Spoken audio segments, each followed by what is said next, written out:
Mwana mama, mwana mama. Maxime Nabalani na biso nyonso, on va faire na biso partout dans le monde. Oui, Zali, alobaka jeunesse, la nouvelle génération. Oui, pour valoriser valeur de la République démocratique du Congo. Ah, on a l'actualité politique, pour qu'on soit l'actualité. Mais avant tout, on peut s'appartenir à biso privilégié, les deux qu'on défend Chibala. Na moi c'est na Yemoko. Orneli Chibala. Nous sommes na bino na balani na biso nyonso. Pour s'abonner. La chaîne na biso nouvelle génération. Kobo sanate. Nouvelle génération ezali na ONG nango. Awa tobandaki opération $1. La ville à Kinshasa. On a soutenir FARDC. Et Tigalio. Tosengete papa maman mama yango pour être soutenir ma pinga ya mboka parce que bazali ma pinga ya biso ya bana mboka leo lobi tozela ki procès ya Jean-Marc Kabunga Kabunga. OK. Va reporter semaine prochaine vis-à-vis toyebisaki bino appareil judiciaire va changer yango parce que Jean-Marc Kabunga Kabunga abandonné comme Ibeta Tolo. Alors nous avons affronté justice. Nandegeni. Nazali ya ba vérité belé ya koloba. Ya nini? Na kotika ya ngote. Na okeneti na suka. Mais ba pesi oyo to bengi 5 questions ya pam. Aya kozo ni sango na justice mais lobby ba reporter parce que vis-à-vis procureur ya cour de cassation va remplacer na mutu mususu. Il fallait pas vendre na collège. Batia Bachicha Sikapo baluka moyen ba avancer. Yaya bisika ozali bete la Félix Antoine Chilombo Mabo. Mwana mama Mambu Maso Bele. Maxi na ozo parole tangu laïque. Toko to sara nebo pe sara biso. Lolenge po to respecter musala o. Bolobete musala o bino bozo sala totala ga bino na monde bokuka. Tolongoli to se soigner na ba erreur ya muke bino balani o Holanda biso parce que bokele plus en kolobete biso bozwa gatan ya kofanda bota la biso tina suka. Merci biso na biso bebete na ba conseil na bino hein na ba reproche na bino kolobete to bomisi musala yo comme il faut lobi bobo sanate ezalaki sortie officielle. Il y a présent Jules Kalubi Wazalaki na Makala. Dans minute ou abimi, Ogise moi na bouté. Ayoki kolela bana na ye. Ogise Kabu ye chingoma. AK-47. AK-47. Là que le bas wa Jules Kalubi Wazali liba. Libanda. Merci. Dans son code ça procure le PFS. À son code ça va encourager.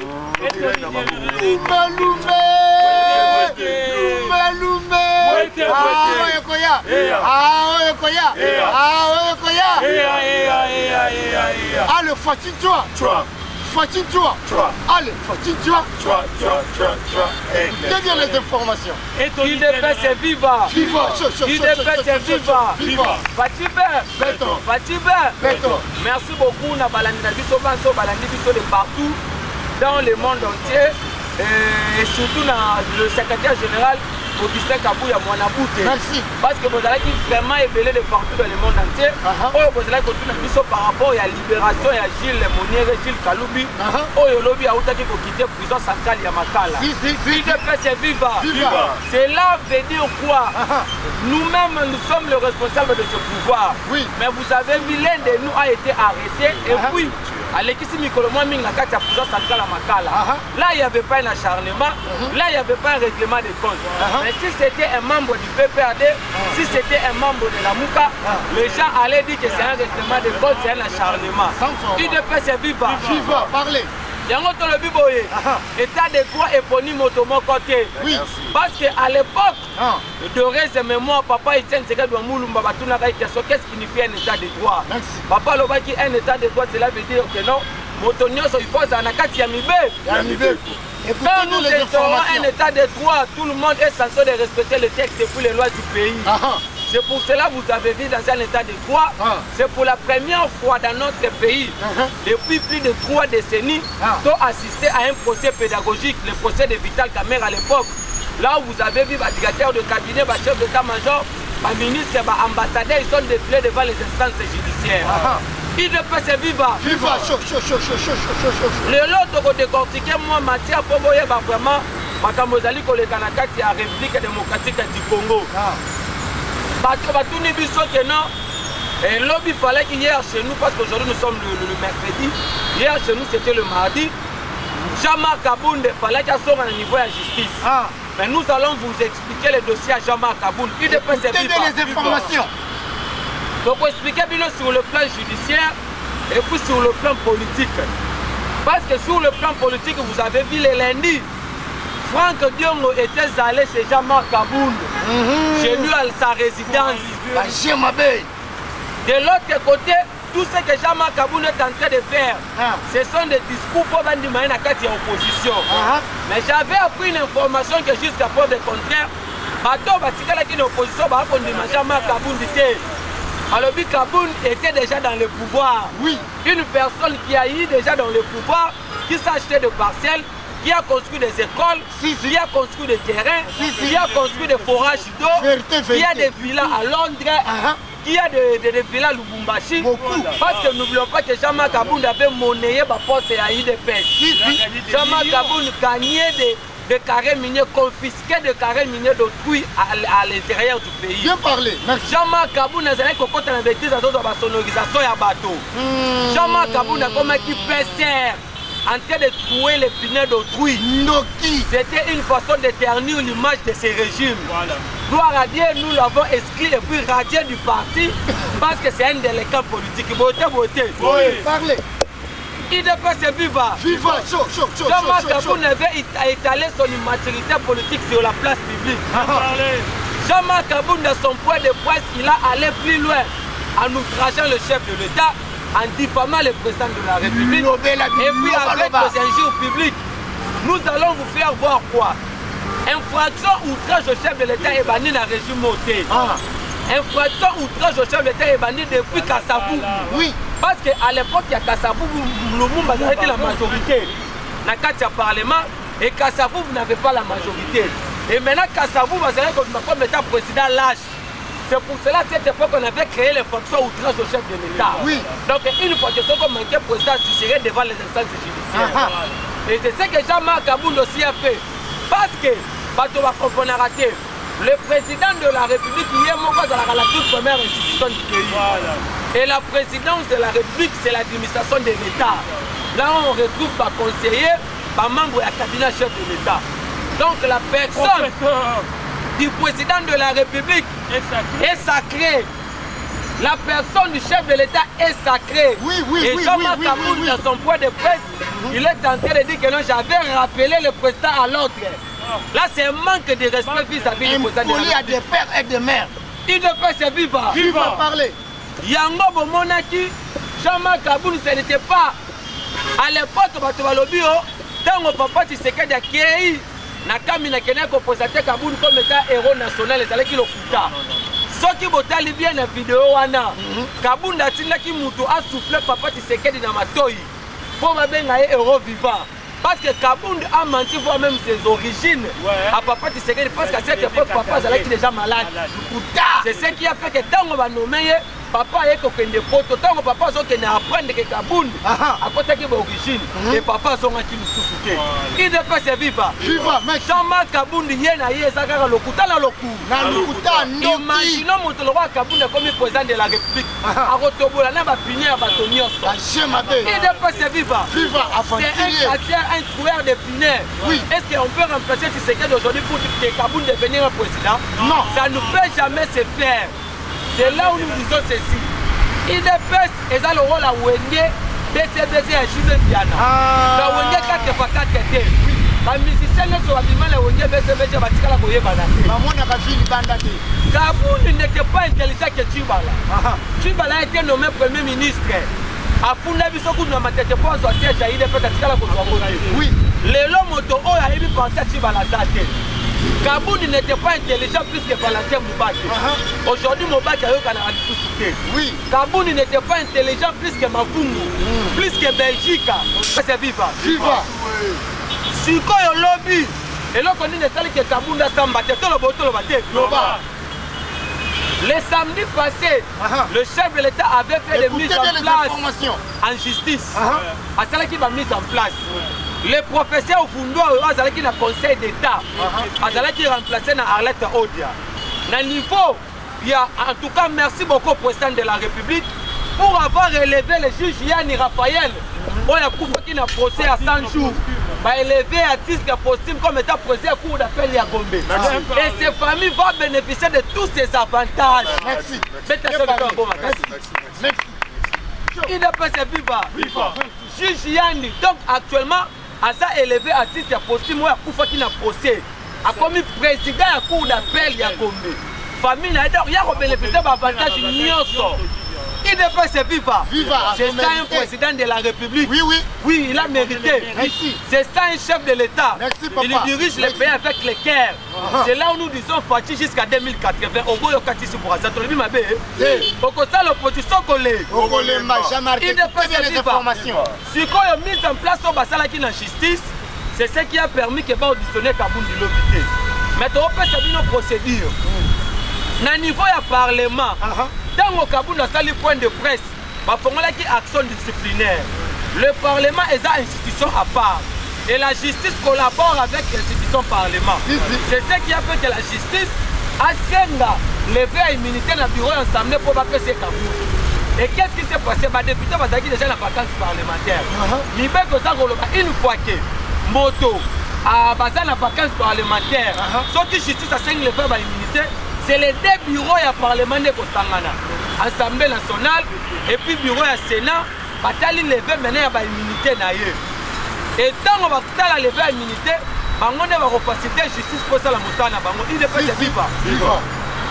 Et là, on dit que nous avons dans le règlement d'ordre de l'Assemblée nationale, à besoin de vacances parlementaires, ceux qui vont en flagrance, automatiquement, ils vont lever à l'immunité.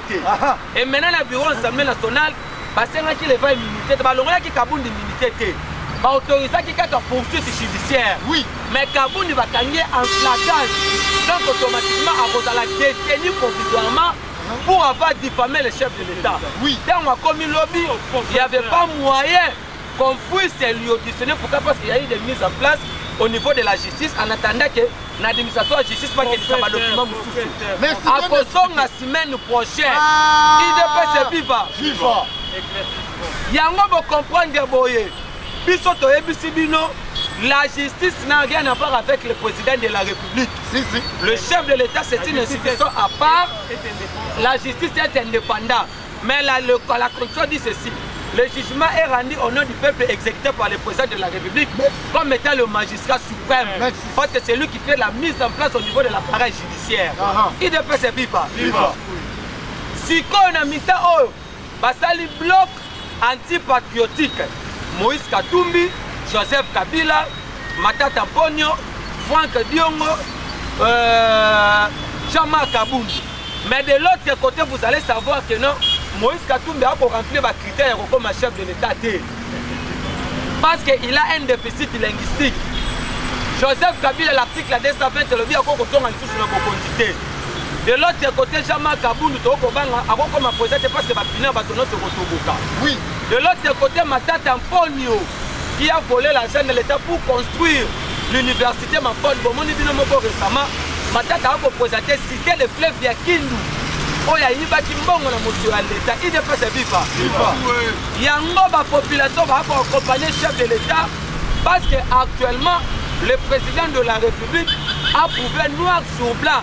Il est au service de la nation. Frère Pané, vous avez vu comment est-ce que la diplomatie agissante, il y a chef de l'État et pour ça la Moussala. Le gouvernement vient de dire quoi? Le président de la République a donné l'ordre qu'on puisse réévaluer les projets à retrait à MONUSCO sur le sol congolais. Il ne peut se vivre. Le président de la République, sous son impulsion, aujourd'hui, vous avez vu, les ministres des fonctions publiques. Bientôt, il y aura quelques agents de l'État. Oh, il faut pas qu'il n'arrête pas. Kabila était une malédiction de ce pays. Ce qui a concerné Kabila, c'était de construire Kingagat sur 15 blocs pétroliers non exploités. Il ne peut se vivre. Aujourd'hui, vous avez vu comment est-ce que On détournait l'argent de l'État comme des cacahuètes dans la peau, dans le poche. Mais avec l'avènement de Gilles Alingete, on vient d'initier la patrie financière. C'est ce qui a fait qu'on augmente même la réserve de change. L'IGF n'a pas commencé avec le régime du président Tshisekedi. L'IGF a commencé depuis Mobutu. Et Kabila, quand il arrive au pouvoir, Kabila n'a pas voulu que l'IGF puisse faire son travail, parce que l'IGF n'a primatisé. C'est ce qui a fait qu'à l'époque, Moussitou, Premier ministre, un Premier ministre a signé par un décret de loi. Moussitou signera un décret de loi pour interdire l'IGF passer à la Moussala la Bango. C'était par l'intention de dilapider l'argent de l'État. Mais le président arrive au pouvoir, parce que l'IGF va ressusciter en haut. l'IGF est comme ça la Moussala Lolenge Sengeli. IDP c'est viva. Les lobos moni, dans le niveau DGDA, DGRAD, comment est-ce que mon solo a été allé comme matasé comme mata. Yango biso de lobi boye. Moussala est pour Salema, de soutenir le président de la République. Il a la volonté de faire relever les défis de ce pays. Parce que tu sais qu'il est censé de respecter, voire même ma mémoire, il y a des caisses parlementaires au Bakouba pour un combat à l'Ix. Je dis, je vous remercie. Bien parlé. Merci, alors, il faut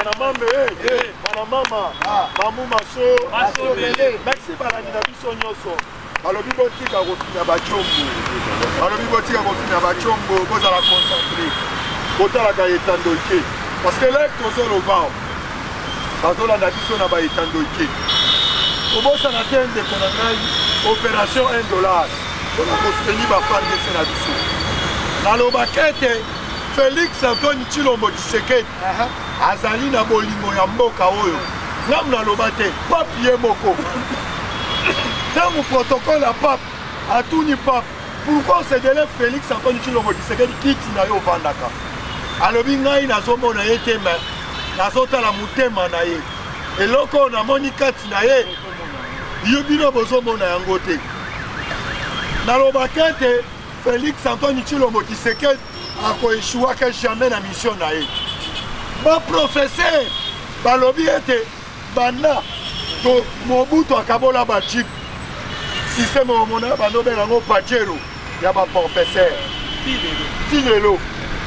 Papa mo wa le plus loin sa fachi. Au pesinga Egypte. Même bon wa kandira na kozongo wa.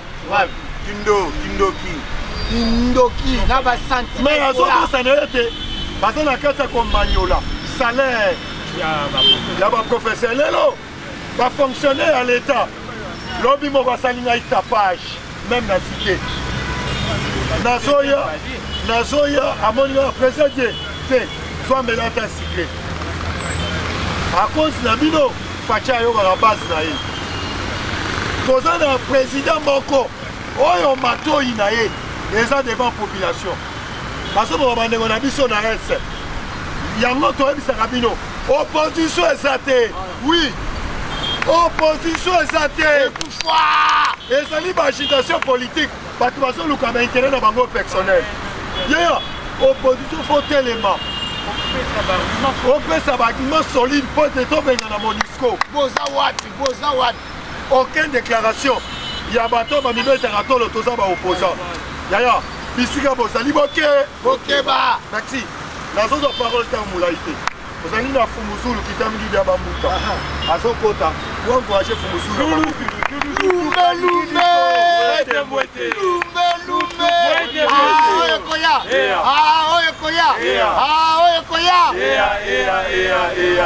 Allez, Fatin-toi. Fatin-toi. Allez, Fatin-toi. Écoutez bien les informations. Mon maman, Mamou Masso, tout le bateau, tout le bateau, on retourne en mou, tout le retourne, mais on connaît là. Yango vraiment tout, vraiment dans ces pays Maka. Merci na mwana bouté. Aka 45, le secrétaire général. Oh le loi Salibiso et Senghor, on a commis ça dans la Chine, ça beauté. Oui, mais maintenant c'est pas mingi parce que Salibiso et Senghor, mingi parce qu'il y a des coopérations dans l'Ibota là, ça malamu do malamu. Malamu. Tu peux te la maboko makasi pour la sèche là. Tout pas dit et puis deuxièmement sur le bateau tout contribuer $1. Merci. Même maintenant on a biso pe bazota la biso. $1 na ko so na 2000 francs. On peut s'y payer pour na ko sunga. Bardé c'est la biso za fait malamu pour na lokumu na ye. Nzambe pe wa so sala ke no to lo na kata. C'est ça bossé. Oye. On va se la biso tout contribuer à $1. mpona kosunga bandeko na biso nyonso tu oyo bazobunda na FARDC na kati ya este yango ozo comprendre ke no constitution tozosenga na moto nyonso na basénateur na badepute na baministre opesa mbongo na bino ande desordre yango omoni ke no RDC eloko ya makasi yango ozo comprendre esengo question so kolela tutuka kidingigo tala sososoka leli moto akokangi mongongo aza te likambo bandeko na biso na FARDC oyo bazosala na kati ya este foka basa de père et de mère basaka de père et de mère oyo ndeko na ngai die merci alobaka bato bazobundela FARDC na kati ya este na sokisa yo bazalaka bandeko na biso ya makila donc so oza FARDC ya solosolo te okobunda bongo te yango ozo comprendre lelo oyo mokonzi ya mboka azwi corps esprit âme azopulmone makasi mpona likambo etali ese papa balobi pendant 56 ans likambo etali ese bandaka obundisama presque les 4 présidents baleki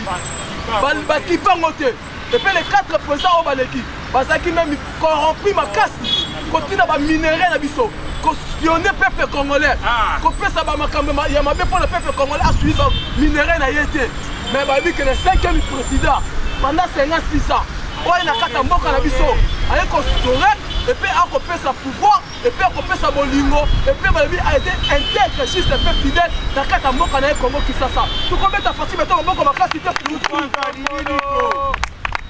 yango comprendre babi 80% ya bacongolais bakumisi muku atombola Fatima Mai parce que azali au service du peuple congolais yesa na service ya koyiba bambongo te aza na service ya kopesa bato bacouragement te ke basala eloko babebo mais ye aza na service ya kotombola bendele ya mboka na ye yango ozokoba plus de 80% oyo basali pour muku atombola na service des nations bazosala ke pote Congo tombwama na ndenge moko ya malamu yango ozocomprendre muku atombola osameli ntango atamboli na cette commune bayebisi ngai quelque bukumese ya bacommune bango mpe il paraît que lundi mardi batambolaki na bacommune bato biso bazokamwa oyo azalaka ne commune oyo azalaka bukumese na biso yoka na baquartier bayebaka ye te babukumese mosusu bafandi ba 20 ans ba 23 ans na bakati ya basieste na bango na kati ya babiro babimaka meme na baquartier te mais babiyoka ntango moku atombola totambola samedi lundi mardi mercredi lobi bandeko mosusu mpe babukumese mosusu bazotambola kati ya baquartier balobi ke non voilà l'homme qu'il faut à la place qu'il faut Fati Beto ntango atamboli soki bango na nsima Fati Beto balingi bazwa luyalu nazoke na quartier bango babanga te basali ye babambi bango babanga babambi bango babanga témoignage mokonzi ya mboka atiki mesa atiki biro na ye aye na bacommune kotambola sikoyo bukumese osali po le 20 à 24 ans ata meme quartier na yo oyebi te même ita bacommune baplace mosusu oyebi te même ita bato na quartier bayebi yo te yango babia te totika moto oyo aza na service ya peuple congolais aza na service azosala mpona peuple na ye eza likolo yango ozocomprendre volonté wana nasolisa bino esika towuti tobandi tokomi tosikoki sika tozosikila bango ekomi ya mabe ya makasi yango tozoyisa buku atombolo remaniema na wuti mwa oyo esalama ande remaniema na kati ya wuti mwa oyo tokoyeba sikoyo le vrai ministre le vrai bukumese et le vrai député tokoyeba sikoyo yango comprendre ke muku atombolo mwa mai Fati Beto amashaki mote na kaluka alobi je vais travailler avec les jeunes tala Bien parler même. Je vais travailler avec les jeunes talents. Bien parler. À quoi travailler sur les jeunes oyo. Parce que c'est la chef de l'État. Et puis les jeunes oyo. Parce que le souci ya moka. Next. On a compris que déjà le Conseil d'État. On dit qu'on a pas papa mando pour miner no ba manette tala boy.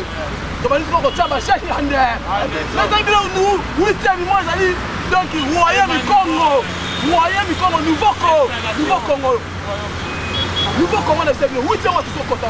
Changement makamba makasi. Et puis changement makamba kitoko. Na kata 8e mois. Ça tout ça na remaniement. On comprendre ce que non. Idée mo kozamo ka Fati Beto. Et ben nous wapi ce qui va faire ekende wa.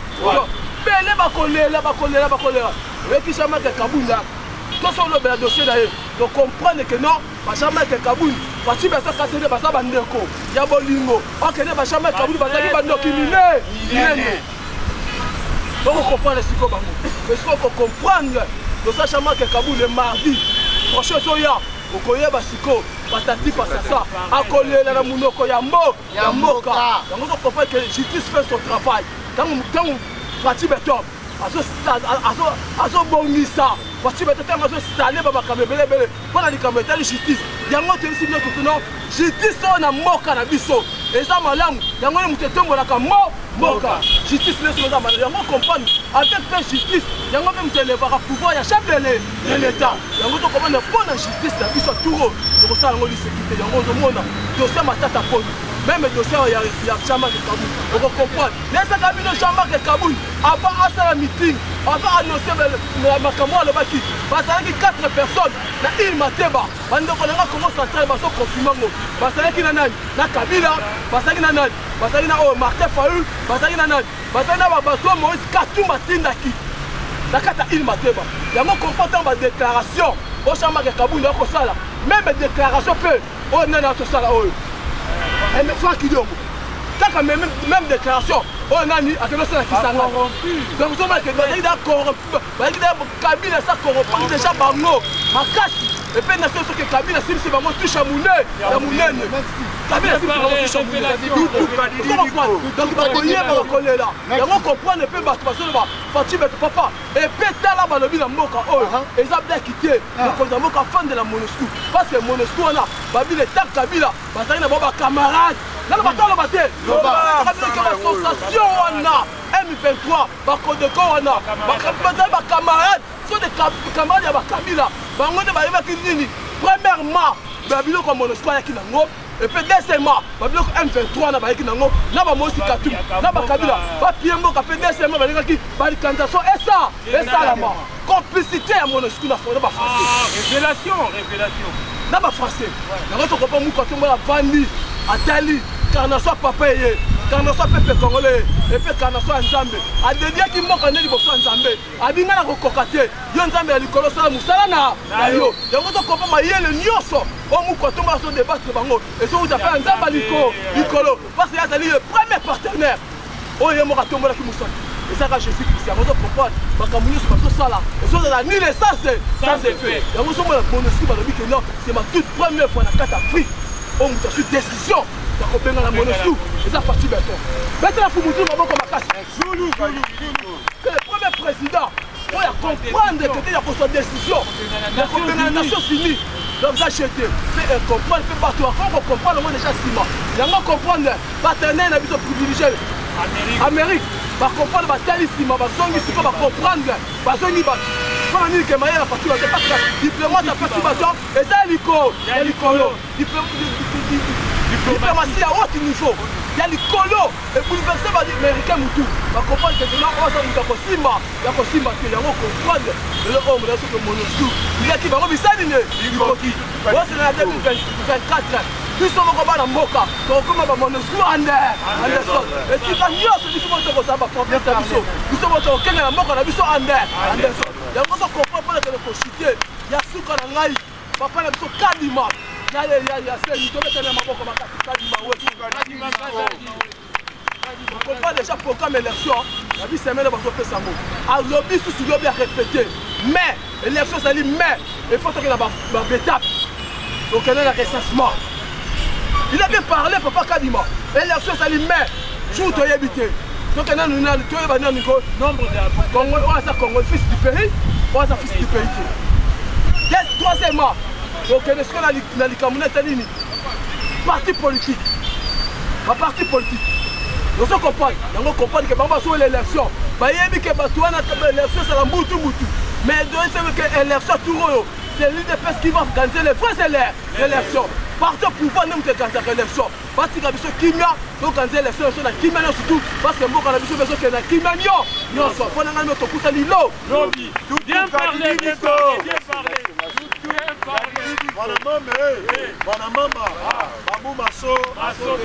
chaque président a son père Sabino ou Tobengi actualité politique mais voyez Sabino le moment où le peuple congolais des pères et des mères va soutenir Bandeko Nabiso va soutenir pour la départ à MONUSCO et de là c'est la biso qui est une élection la population oui à son coup on a S vous soutenir est-ce qu'on a un souci ya kobongisa mboka tala nde bowelela baintérêt personnel na bino toyebi bino nayebaka na odege moko elobaka boye bapesaka makaku kupeke okoluka place ya kotombola mokila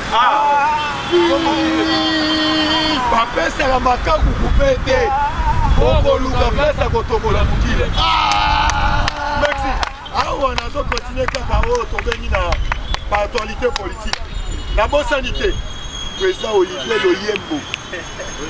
Olivier Loyembo azokota encourager Olivier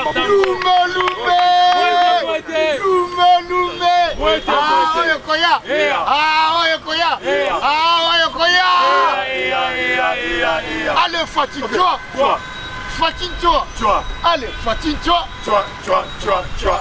Écoutez bien les informations.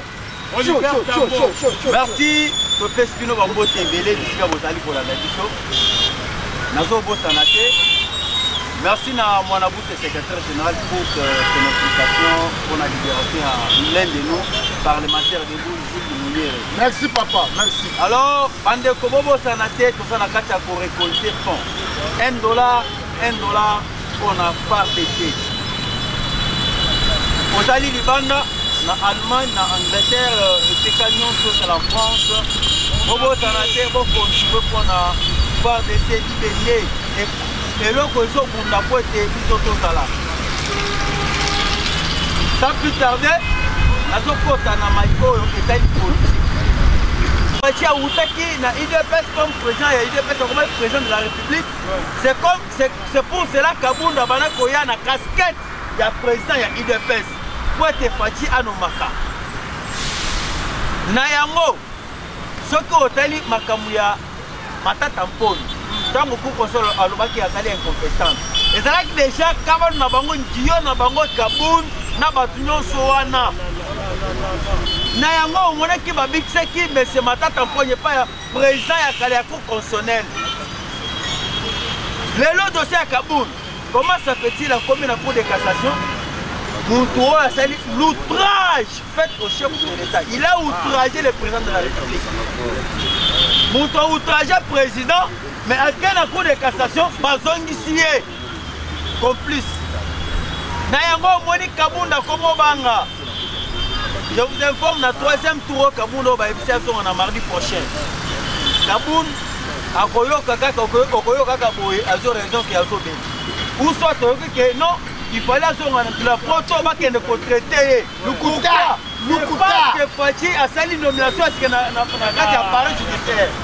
Toyebi bache na yo. Okoyoka ke Kabunda a komo bela a zolinga voyager. Bela. Parce que Fachi a outu comme ça nomination à Sikana kacha appareil judiciaire. Procureur général près de la cour de cassation Fachi a limogé a nommé Matu Yassika. Voilà. Nayango Toto et Bisabino que Fachi cette fois-ci a sali déterminé. Ce que on t'a dit bien. Bamikolo Oyo. Fachi a zongeli na système ya Munyere. Système ya Munyere comme élex déjà esprit. Ya kondo et tchika du Omulumba. Là que ça te parce que ce que Fachi a zongeli sur Munyere, ça montre déjà une détermination et aussi l'esprit du peuple. Fachi a zongeli na limité sur Munyere tata na ye. Alors ti yango. Makambu ebebi. Madame Bambu Maso Bele Tobenga ke kita miki ya Bambu ala na kaloko la Bamikolo. Alors c'est pour vous dire que Fachi et Sika Azali Monisco Komolenga. Nous avons confiance. Libanda ya Moka na ba journaliste aussi à la communauté internationale. Ba meki kotuno mu kontombolo ya koyebi feke. Voyez, c'est tout ce que vous avez dit. Premier piège, je vais pêcher. Fachi a dit clairement que Banyamuleng, ce sont mes frères. C'est-à-dire mes frères. Ceux qui sont aussi Brazzaville.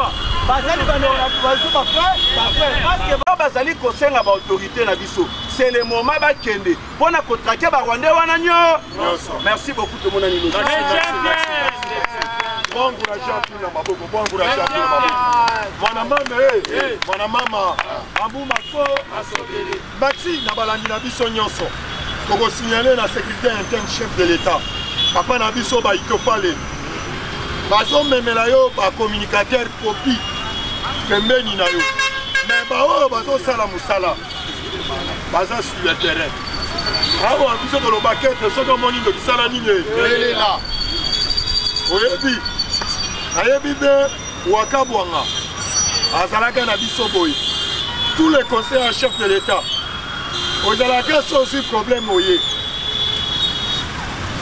Sont aussi problème oye. Ozali na ba dossier na bino belé. Ba conseiller bozo tambola même na ba ministère. Okomi ba petit mokofia. Ya ba ngé ba chinois. Tous analystes alobi torobele là. Merci. Information moko linge s'échapper biso. Mais na yebisi procureur après Sabino Otobeni, moi information moi muké. Après to clôturer mon colo lelo. Merci. UDPS c'est vivant. En tout cas, donc tout ça là un petit éclaircissement par rapport à ce qui est en train de se raconter pour la réalisation chef de l'État. Quand je vous avais dit que Franck Diongo c'était un sorcier congolais, les gens n'ont pas accepté. Vous devriez savoir que non, on ne peut jamais comparer le régime de Tshisekedi et puis avec le régime passé. Joseph Kabila, on a dit que non, il a bien géré le pays.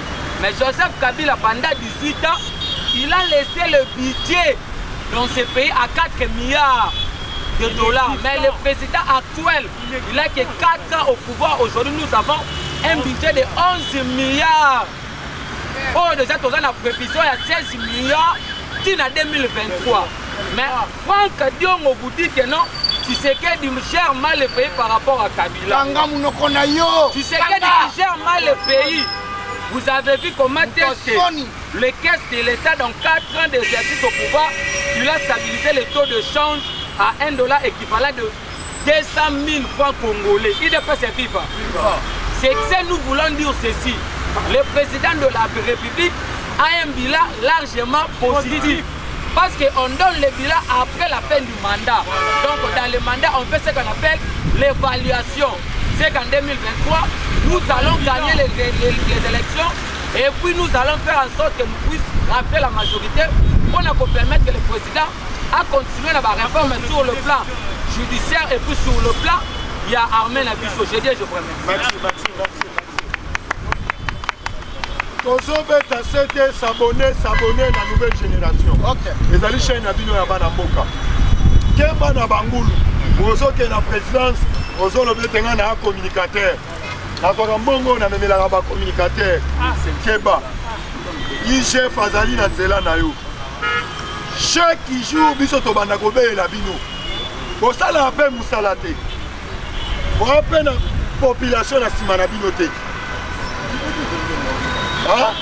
Awa tolobi ete bino nyonso bo s'abonner, bo commenter, bo aimer, bo partager chaîne na bino nouvelle génération ezali chaîne na bana mboka mokolo lobi toyebisi papa mboso tozali koya baati lukwebo tozali koya mais toko soutenir oyo tobengi mwana mboka azala parmi na liste ya baministre oyo asimi oyo tobengaka awa asimi oyo obengi G24 Jean-Marie Lukulasi de pere de mere Fachiba toolo bango pamba te parce que tomoni jeunesse azozwa bakuluna azozwa bango bakoma bato oyo nalobi so tosuki awa topesi balandi na biso nyonso olanda biso partout dans le monde bambote nabosani te DG Okitol à Paris, kozozela yo okitol kozozela yo maman de quelqu'un chinga nabosani te Rebecca Kaloubi na Belgique kozozela yo maximum lelo tosuki awa pas de Suisse merci